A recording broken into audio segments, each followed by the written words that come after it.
오늘도 주님의 은혜가 함께하는 귀한 삶이 되시기를 바랍니다. 여러분, 신앙생활하면서 회개 쉽습니까? 어렵습니까? 어떤 사람은 회개 쉽죠? 라고 하는 사람들의 특징을 보니까 그냥 잘못했어요 라고 하는 사람들. 그래서 기독교가 회개라는 것이 그냥 내가 어떠한 잘못을 해놓고 교회 와서 입으로만 하나님 나 잘못했어요 용서해 주세요. 그래 내가 너를 죄 용서하노라. 마치 고해성사처럼요. 고해성사가 참 무서운 것은 자신의 삶이 이러한 죄를 저질렀습니다 해서 신부님에게 고해성사를 청하고 그러면 고해실에 들어가서 이제 그 신부님은 그 사람을 안 봐요. 그냥 서로 대화만 하는 겁니다. 그러면서 내가 이러한 죄를 저질렀습니다. 하나님 앞에 이런 죄를 저질렀습니다. 이러한 잘못을 했습니다. 그러면 그걸 다 듣고 나서 내가 내 죄를 사하노라 하면 그 죄가 용서받는 것처럼 하나님의 죄를 하나님의 그 회개의 속죄의 은혜를 너무나도 가볍게 여기는 모습이 만들어버린 거예요. 여러분, 회개가 무엇입니까? 회개는 단순히 잘못했어요 라고 끝나는 게 아닙니다. 자기의 생각을 바로잡아야 하고 자기의 삶을 바로잡아야 하고 잘못된 것이 있으면 가서 내가 회개해야 하고 돌이켜야 하고 내가 이러한 죄를 저질렀습니다 하면서 무릎을 꿇고 그리고 사죄를 해야 합니다. 그럼 그 사람이 나의 죄에 대해서 그래요, 알았어요, 내가 용서해 줄게요 하고 돌이켜는 삶. 완전히 돌이키는 삶이 아니면 그건 회개가 아니라는 겁니다. 진정한 회개라는 것은 자기 자존심을 내려놔야 합니다. 자기 헌신을 내려야 합니다. 예수님 당시에 진정한 회개를 한 사람이 대표적으로 삭개오가 아니겠습니까? 그는 세리장으로서 살아가면서 많은 비리를 저질렀을 겁니다. 자기는 거룩해요. 자기도 자기를 거룩하다고 하지 않습니다.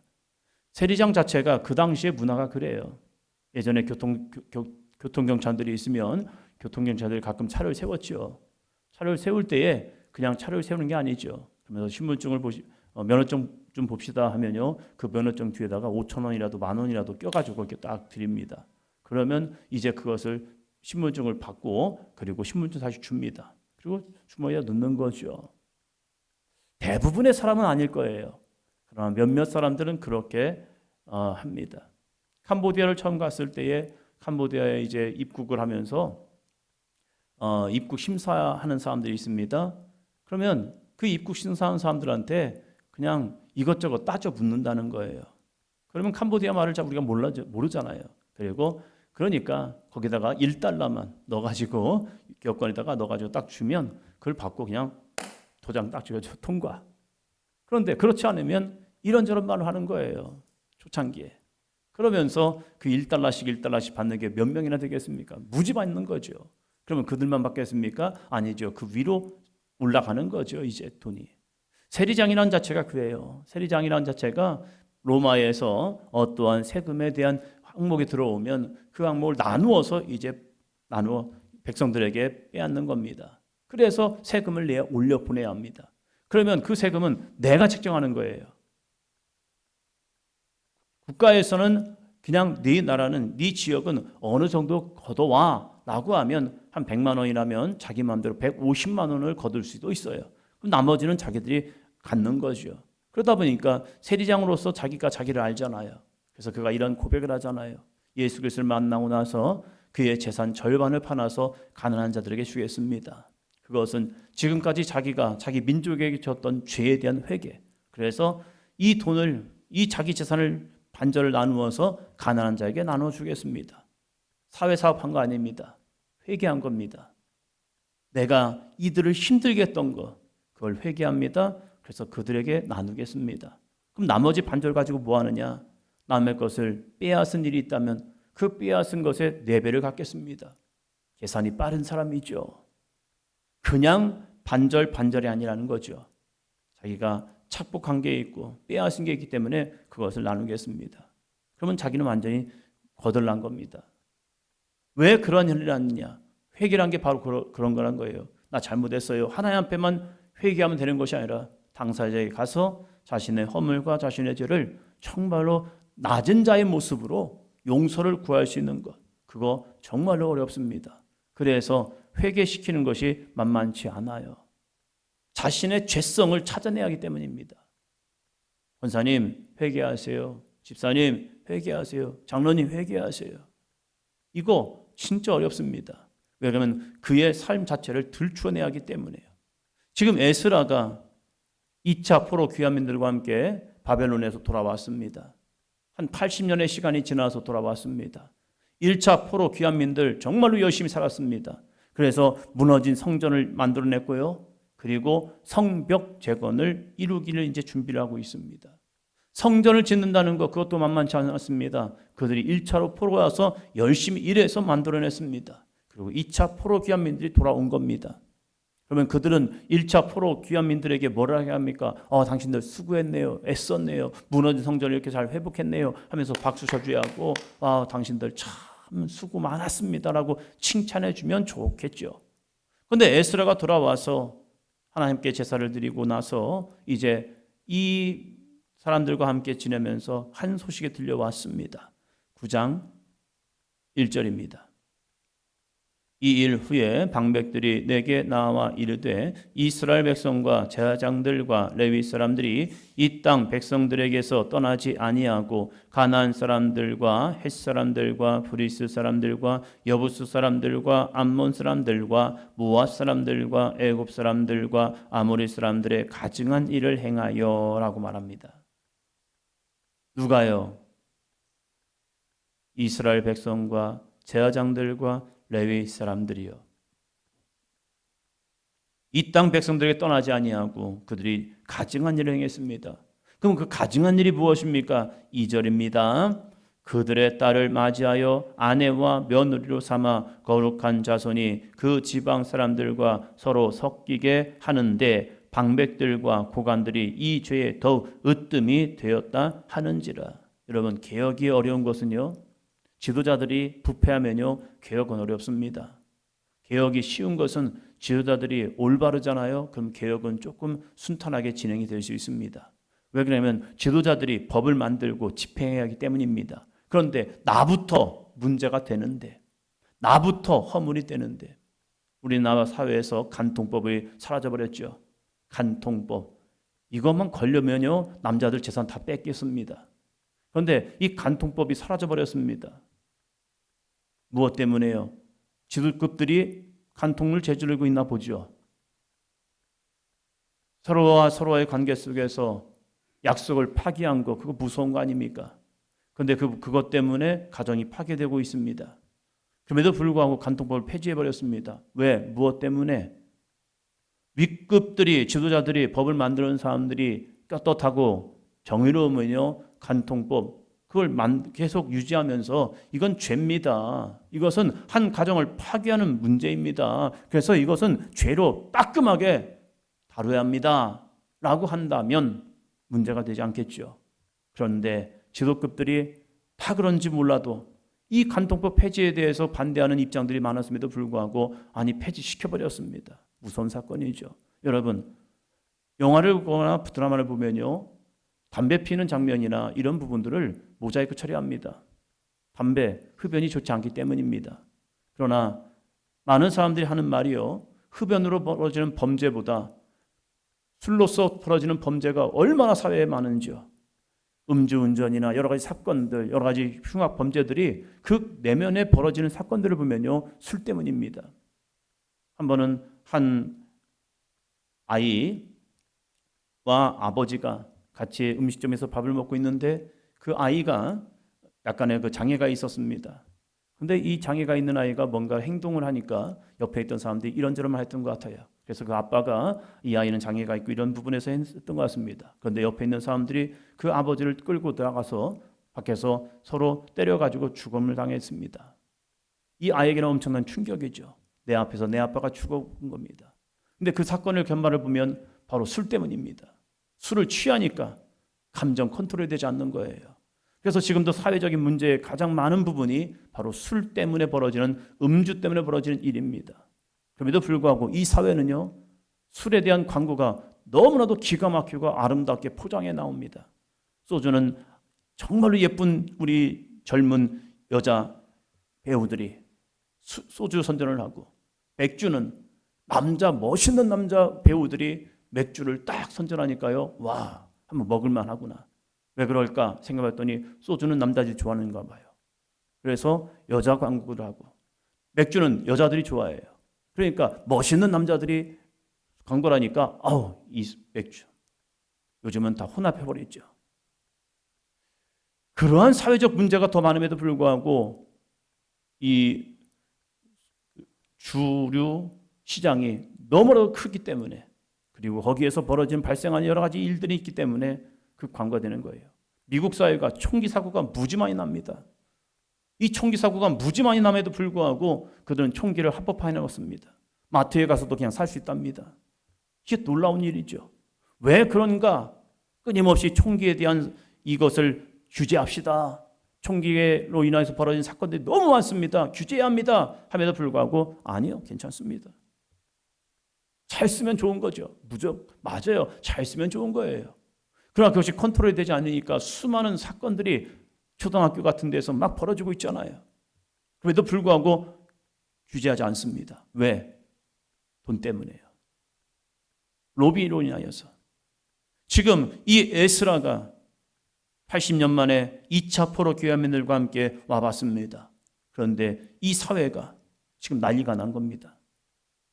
거룩함을 유지해야 할 이 백성들이 오히려 가증한 일을 행했는데 그 가증한 일을 행한 사람들의 중심을 보니까 방백들과 고관들이 이 죄에 더욱 으뜸이 되었다 하는지라. 지도급부터 시작해서 죄가 그들이 으뜸이 되었다, 앞섰다는 거예요.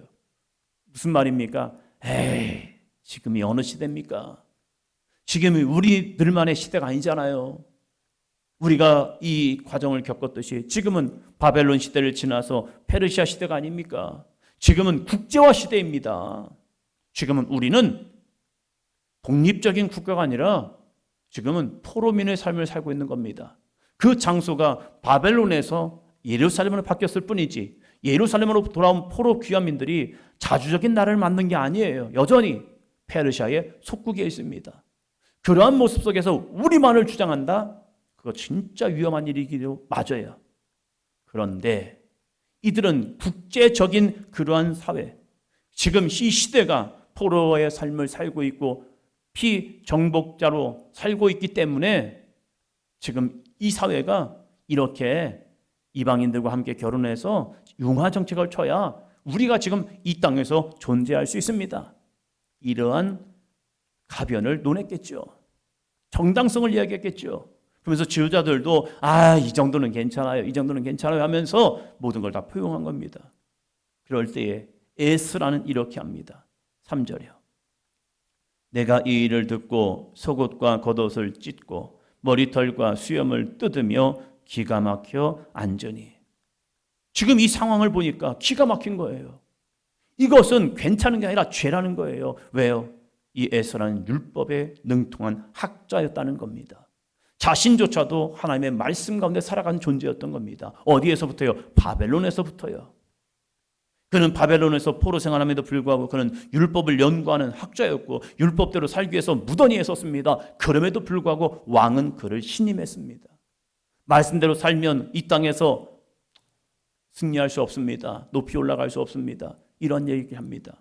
아니요. 그래도 하나님의 말씀 안에 서면요, 하나님은 그를 존귀케 합니다.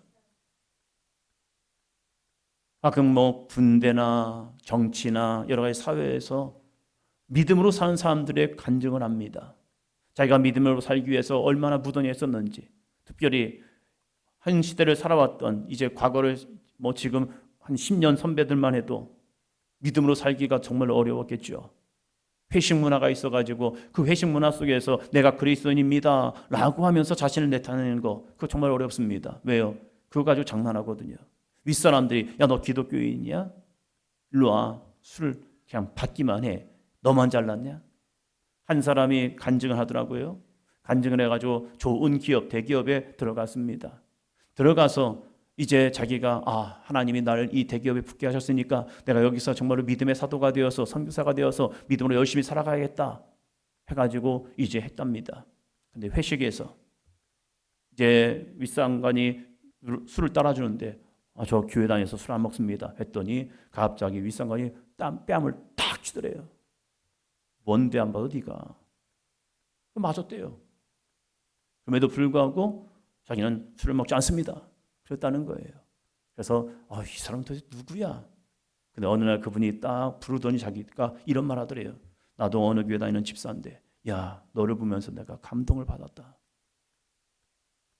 자기는 지금까지 내가 교회를 다닙니다라는 한마디 말을 못했는데 야, 너를 보면서 내가 그 상황에서 너를 그렇게 뺨을 때렸지만 그 모습을 견디는 너를 보면서 참 마음에 감동이 되었다. 그러면서 너 나의 수행비서가 되어들라 하면서 갑자기 승진해 버렸대요. 그러면서 그분과 함께 성경 공부를 하면서 믿음으로 살아가면서 하나님의 내 믿음을 지켰더니 이런 관계를 만들라. 그러면서 그분이 진정으로 사과를 하더래요. 미안하다. 그러면서 수행비서로 갑자기 승급해가지고 그러면서 그와 함께 다니면서 믿음의 사람을 보여주었다고 그런 얘기를 하는 거예요. 우리가 믿음을 지키면 조직사회에서 성공하지 못합니다. 그러나 에스라는 율법 학자였고 율법을 지키는 자였지만 하나님은 그를 왕의 가장 측근으로 삼아 주었고 2차 포로 귀환을 이루는 데 쓰임 받았습니다. 그런데 지금 예루살렘에 돌아와 보니까 방백들과 고관들이 이 죄의 으뜸이 되었고 야, 지금 우리가 왜 망했는데 왜 우리가 바벨론의 포로가 되었었는데 죄악 때문이 아니었느냐 한탄스러운 거예요. 먼저 돌아와서 하나님의 성전을 지었던 이들이 왜 이렇게 타락했는가? 그것은 바로 지도급들의 타락으로부터 시작되었구나. 그래서 할 말이 없는 거예요. 이걸 어떻게 바로 잡아야지 하면서 이 에스라가 네 탓이야 하면서 꾸짖기보다 먼저 자신의 속옷과 겉옷을 찢고 머리털과 수염을 뜯으면서 여러분 수염 뜯는 거 진짜 아플 거예요. 머리털 뜯는 거 정말 아플 거예요. 그런데 머리털 뜯고 수염을 뜯고 옷을 찢어가면서 회개하면서 하나님 앞에 기도하는 겁니다. 그럴 때 이 방백들이 어떻게 반응하겠습니까? 지금 이 에스라가 이러고 있는 이유를 알거든요. 그럴 때 방백들과 지도자들과 제사장들이 무슨 반응하겠습니까? 야, 너만 잘났냐라고 공격할 수 있습니다. 그런데 그때 나선 사람이 있습니다. 너무 소중한 사람입니다. 10장 2절입니다. 10장 2절. 엘람 자손 중 여힐의 아들 스가냐가 에스라에게 이르되 우리가 우리 하나님께 범죄하여 이 땅 이방 여자를 맞이하여 아내로 삼았으나 이스라엘에게 아직도 소망이 있나니 곧 내 주의 교훈을 따르며 우리 하나님의 명령을 떨며 준행하는 자의 가르침을 따라 이 모든 아내와 그들의 소생을 다 내보내기로 우리 하나님과 언약을 세우고 율법대로 행할 것이라. 아멘. 이 스가냐 자체도 이방 여인과 결혼을 했고 자식이 있나 봅니다. 그런데 이 스가냐가 에스라의 회개하는 모습을 보는 순간, 그가 기도하는 모습을 듣는 순간 자신에게 찔림이 온 거죠. 여러분, 찔림이 올 때 두 가지 반응이 있습니다. 하나는 찔림 속에 회개하는 자가 있고요, 찔림 속에 공격하는 자가 있습니다. 너만 잘났냐? 그리고 그들은 무리를 지을 수가 있었습니다. 방백들과 높은 사람들이 똑같이 죄를 저질렀기 때문에. 그러면 서로 자기의 허물 그런 것들을 야야 이 정도를 가지고 저러고 있어 그러면서 무리를 지어서 에스라를 공격할 수도 있었습니다. 너만 잘났냐? 그러면 너 또 떠나가 하면서 공격할 수 있음에도 불구하고 첫 번째 일어난 사람이 누구냐? 스가냐라는 사람입니다. 문제 다 알죠. 자신도 문제를 가지고 있죠. 그런데 그가 하는 말이 무엇입니까? 우리가 우리 하나님께 범죄하여. 맞아요. 우리가 하나님께 범죄했습니다. 그리고 이어서 벌어진 일이 무엇입니까? 이 땅 이방 여자를 맞이하여 아내로 삼았으나 이스라엘에게 아직 소망이 있습니다. 우리가 이런 죄를 저질렀지만 아직 소망이 있습니다. 왜요? 당신이 있기 때문에요. 에스라, 당신이 우리에게 온 것은 우리에게 소망입니다. 나에게 죄를 지적할 수 있는 것은 소망입니다. 누군가 여러분에게 죄를 지적한다면 그것은 여러분의 소망입니다. 회개할 수 있는 기회를 주신 거예요. 에스라가 오지 않았더라면 어쩌면 이 예루살렘은 또 다시 망했을 겁니다. 그런데 에스라가 와서 그들의 죄를 들춰낸 겁니다. 여러분, 들춰내는 거 기분 진짜 나쁩니다. 그런데 그 들춰낸 것이 오히려 소망이 있답니다. 그 소망을 가지고 어떻게 합니까? 곧 내 주의 교훈을 따르며 우리 하나님의 명령을 떨며 준행한 자의 가르침을 따라. 이게 누구예요? 에스라잖아요. 에스라가 내 주의 교훈을 따르며 우리 하나님의 명령을 떨며 준행하는 자. 당신이 뭐합니까? 가르침을 주십시오. 우리는 다 죄를 저질렀어요. 그런데 당신은 죄를 없잖아요. 그 죄 없는 당신이 우리에게 올바른 걸 가르쳐 주세요. 아니 괜찮아, 됐어, 이 정도 뭐 할 수 있진 않아. 그것이 아니라 올바른 걸 가르쳐 주세요. 그러면 이 모든 아내와 그들의 소생을 다 내보내기로 우리 하나님과 언약을 세우고 율법대로 행할 것이라. 내가 먼저 아내를 쫓아내고 아들을 쫓아내고 자녀를 쫓아내고 율법대로 지킬게요. 물꼬를 텄습니다. 스가랴 한 사람이 에스라의 회개하는 모습을 통하여서 그가 에스라와 함께하겠다고, 내 죄를 회개합니다, 내가 돌이키겠습니다, 내 아내를 쫓아내겠습니다, 내 자녀를 내보내겠습니다. 여러분, 아내고 자식입니다. 그걸 내보내야 합니다. 이게 가능한 일입니까? 인간적으로 보면 이건 있을 수 없는 겁니다. 그런데 하겠답니다. 그러면서 마지막 4절 오늘의 말씀입니다. 이는 당신이 주장할 일이니 일어나소서 우리가 도우리니 힘써 행하소서 하니라. 당신이 이 일을 추진해야죠. 그래서 하나님이 당신을 이곳에 보냈잖아요. 그러면 여기 앉아있지 마시고 이제는 일어나소서 우리가 도우리니 힘써 행하소서. 우리가 돕겠습니다. 우리부터 회개하겠습니다. 그러면 당신은 힘써 행하소서. 이러한 통역자가 있다는 거 얼마나 감사한 일입니까? 적당히 하세요. 목사님, 지금 형편과 상황이 이렇잖아요. 그러면 여기까지 하면 되지 않을까요? 이러한 현실적인 것이 얼마나 다가오는데요. 그런데 어떠한 일을 추진함에 있어서, 교회를 바로잡음에 있어서, 교회를 하나님의 말씀과 기도로 세우기 위해서 나아갈 때에 목사님 하세요. 주저하지 말고 열심히 하세요. 우리가 도우르니 힘써 행하소서. 이러한 좋은 통역자가 되시기를 바랍니다. 꼭 그렇게 합니까? 꼭 법대로 해야 합니까? 꼭 율법을 지켜야 합니까? 예, 지켜야죠. 하나님이 우리에게 율법을 주신 것은 율법을 지키라고 주신 것이지 율법 보고 피해가라고 준 건 아니잖아요. 우리 사회가 법을 만든 것은 법을 지키라고 하는 거지, 법을 피해가서 이 정도는 뭐 너도 그럴 수 있는 거지 뭐 하면서 넘어가라고 한 거 아니잖아요. 교회가 어떠한 말씀으로 살아가는 이유는 말씀대로 살아가기 위해서 말씀을 연구하고 공부하고 말씀을 가르치고 말씀을 여러분에게 선포하는 거지, 그 말씀 벗어버리고 내 마음대로 살려고 하는 건 아니잖아요. 다시 한번 우리 사도행전 교회가 이러한 좋은 통역자로 세워지고, 그래서 정말 우리 사도행전 교회가 하나님이 기뻐하시는 아름다운 교회, 말씀이 아니라면 그것을 과감하게 떨쳐버리고 말씀대로 우리가 행하겠습니다. 함께 믿음으로 고백하며 나아가는 저와 여러분이 되시기를 축원합니다.